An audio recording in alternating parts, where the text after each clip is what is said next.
Brazil nuts. Now, I know that almonds grow on trees and peanuts grow underground, but I've got absolutely no idea how Brazil nuts grow.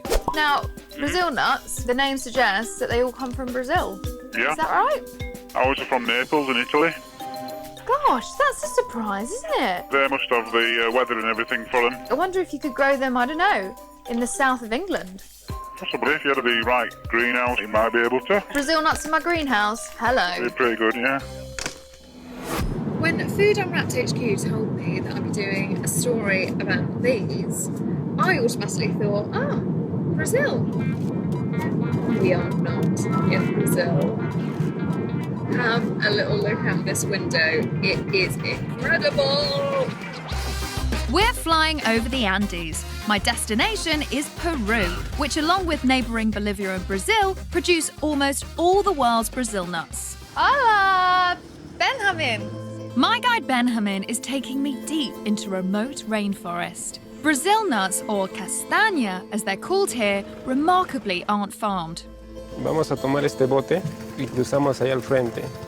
The world's entire crop grows wild in the jungle, and reaching them is no walk in the park. We've just climbed a mega hill. Right, absolutely dripping. Mira. Yeah, you're pretty good. Hay que trabajar mucho. You're used to this. And we still haven't yet seen a Brazil nut. After trekking for a couple of hours, we finally come across what we're looking for. Is that the tree? Esta es la castaña. Oh my goodness.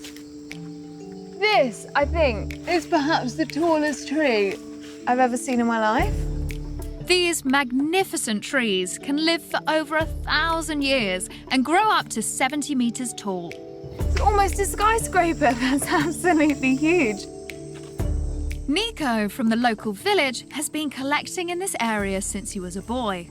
Hola, Nico. Estamos por la naturaleza, con el viento acá a trabajar así, pero de repente usted por seguridad. So we need a helmet. This is dangerous work. And so this is it. This is the Brazil nut. Así es.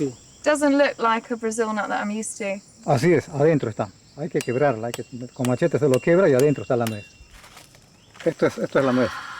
There they are. It's like segments in an orange. Cada coco de esto, algunos contienen hasta 25, 18.